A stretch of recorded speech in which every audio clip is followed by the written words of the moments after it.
안녕하세요. 저는 군대를 갓 제대하였고 남들과 마찬가지로 평범한 일반인 20대 후반의 남자입니다. 특별하게 다른 거라고 한다면 제 엄마는 엄청 젊어요. 21살에 저를 낳았다고 들었습니다. 요즘은 평균 30대에 결혼한다고 치면 저는 정말 일찍 태어난 거였죠. 그리고 우리 아버지는 저와 제 엄마와 같이 살지 않았습니다. 그냥 결론부터 말씀을 드리자면 아버지에게는 부인이 셋이나 있으셨거든요. 저희 집안이 아들이 무척 귀한 집입니다. 아버지는 본처와 둘째 부인에게서 딸을 6이나 낳았고 나는 셋째 부인의 아들입니다.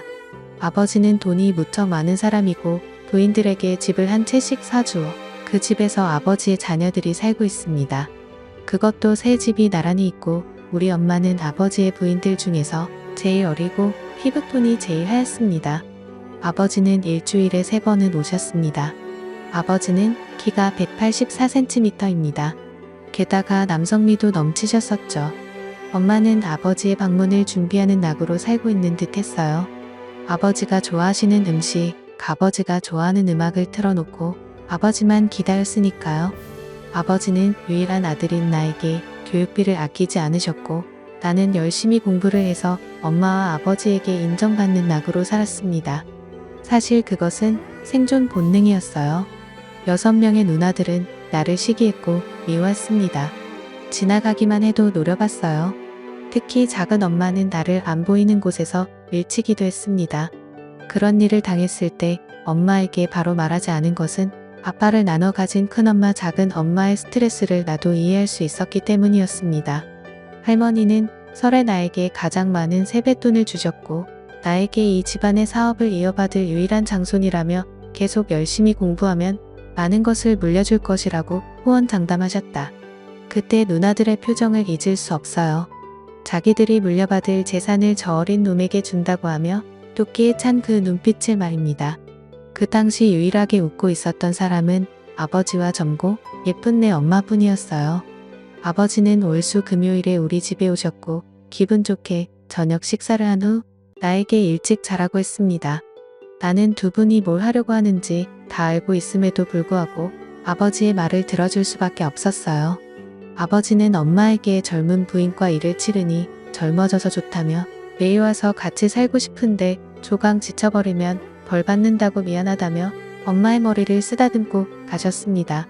나는 엄마 옆에서 곤히 잠든 척했고 아버지는 매번 내가 잘 자는지 확인했습니다. 엄마는 쟤는 한번 잠들면 옆에서 대포를 쏴도 못 들어요 라고 했습니다. 사실은 그렇지 않았어요.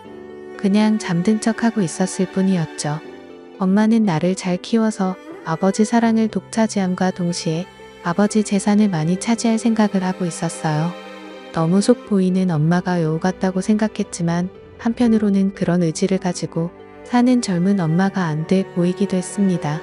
그러던 어느 날 엄마와 아버지가 드라이브를 하다가 교통사고가 났습니다. 엄마는 크게 다쳐서 요양병원에서 살고 계신 지 벌써 8년이나 되었던 거죠.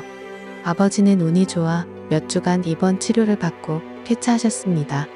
나는 엄마가 없어 큰엄마의 도움을 받아 끼니를 해결했고 아버지는 그런 나를 더 안쓰럽게 여겼어요. 큰엄마에 대해 설명하자면 딱 봐도 맏며느리감입니다. 퉁퉁한 몸매에 넙대대한 얼굴 호탕한 성격의 소유자이십니다. 딸넷을 낳고 아버지의 본처라는 지위를 이용해 명절 때 작은 부인들에게 일을 시키고 나중에 용돈을 몰래 주기도 했어요. 당근과 채찍을 적절하게 쓸 줄 아는 스타일이었지요. 게다가 내가 미울 텐데 나에게 늘 친절했습니다. 누가 보지 않아도 늘 한결같이 대해주었고 큰엄마가 만들어주신 고소한 잡채 오이소박이는 정말 일품이었어요. 내 존재가 무척 신경 쓰일 텐데 나에게 잘해주시는 큰엄마를 의지하게 되었습니다.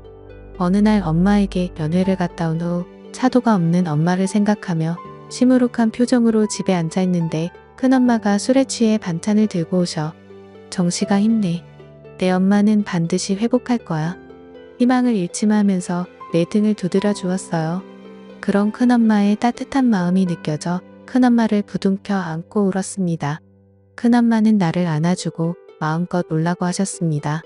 나는 그때 대학생이었고 2달 뒤에 군입대를 앞두고 있던 때였습니다. 큰엄마는 그러지 말고 우리 술 마시자고 했고 나는 냉장고에서 막걸리와 안주를 챙겨 나와 식탁에 마주 앉았습니다.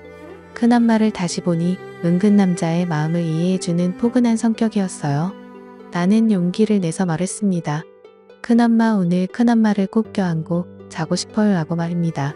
큰엄마는 엄마 품이 그리운데 엄마는 병원에 누워서 아들도 못 알아보고 있으니 얼마나 속상하니 큰엄마가 안아줄게 같이 자자고 했습니다. 나는 큰엄마의 따뜻한 마음씨에 감동했고 큰엄마 손을 잡고 내 방으로 들어갔어요. 큰엄마는 나를 안아주었고 나는 큰엄마의 가슴에 얼굴을 파묻고 눈을 감았어요. 그런데 큰엄마가 조용히 말을 시작했습니다. 내 아버지는 내가 태어난 이후에 나를 한 번도 안아주지 않았어. 나는 매일 아버지를 기다리는데 내 아버지는 일주일에 3번은 너희 엄마한테 갔고 나머지 3일은 작은 엄마한테 갔지. 딱 하루만 나랑 같이 지냈어. 하지만 방은 따로 쓰고 있어.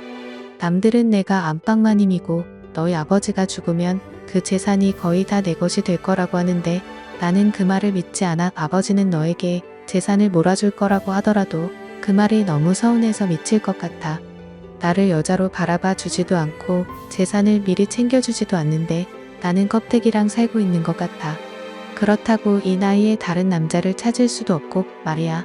나라는 사람 하나를 놓고 봐도 참 안타까운 태생이지만 둘째 부인, 셋째 부인을 들여 자식 셋을 더 낳은 꼴을 보고 사는 큰엄마도 참 딱해 보였습니다. 더군다나 남편에게 여자로서 존중받지 못하는 것을 보니 큰엄마가 많이 외로웠을 거라는 생각이 들었어요. 큰엄마는 나를 꽉 안아주면서 한 번만 자기를 도와달라고 말했습니다. 오죽하면 나에게 그런 말을 하겠는가. 나는 30살이나 차이가 나는 큰엄마를 위로해주고 싶었습니다. 결국 저는 큰엄마의 부탁을 들어주게 되었죠. 처음에는 잘 몰랐지만 나와 은근 잘 맞는 것 같았어요. 이후 큰엄마는 내게 정말 고맙다고 말하면서 수표 2장을 쥐어주고 집으로 돌아갔습니다. 큰엄마의 한 맺힌 인생을 생각해보니 가엾기도 했고 중년 부인의 매력을 알게 되니 만감이 교차했습니다. 큰엄마는 그날 이후로 반찬을 갖다 준다는 핑계로 우리 집에 자주 왔고 내가 좋아하는 막걸리도 준비해서 말입니다. 우리는 만날 때마다 즐겁게 시간을 보냈고 큰엄마는 점점 화색이 돌기 시작했습니다. 아버지는 큰엄마에게 요즘 즐거운 일 있냐고 물었다고 했어요. 큰엄마는 당신 같은 바람둥이는 알 필요 없다고 했다 합니다. 나는 귀여운 우리 큰엄마에게 오랫동안 비밀 남자친구가 되어주기로 결심했습니다.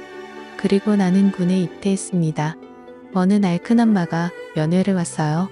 엄마는 여전히 의식을 못 찾는 상태라고 하네요. 그리고 맛있는 음식을 잔뜩 사주시고 돌아갔습니다. 큰엄마의 면회에는 여러 번 이어졌고 나는 제대를 하게 되었습니다. 큰엄마는 대놓고 우리 집에서 잠을 자고 갑니다. 아버지는 그런 큰엄마의 행실을 눈치채는 것 같았지만 큰엄마는 술 마시다가 취해서 잠이 들었다고 발뺌을 합니다. 큰엄마는 자신이 관리를 잘하는지 점점 젊어지는 것 같고 살도 빠지더군요. 그런 노력하는 모습에 큰엄마가 너무 예쁘고 좋아서 큰엄마를 외면하지 못하고 있습니다. 이런 내가 잘못하고 있는 것이라면 벌은 나중에 받겠습니다. 하지만 큰엄마를 외면할 수는 없습니다. 아버지는 사람은 늘 돕고 살아야 한다고 하셨으니 나중에 우리의 사이가 들키게 되면 이게 다 아버지 때문이라고 되들어 볼 생각입니다. 제가 잘못된 행동을 저지르고 있는 걸까요? 현명한 여러분들의 답변을 부탁드리겠습니다. 오늘의 사연은 여기까지입니다. 감사합니다.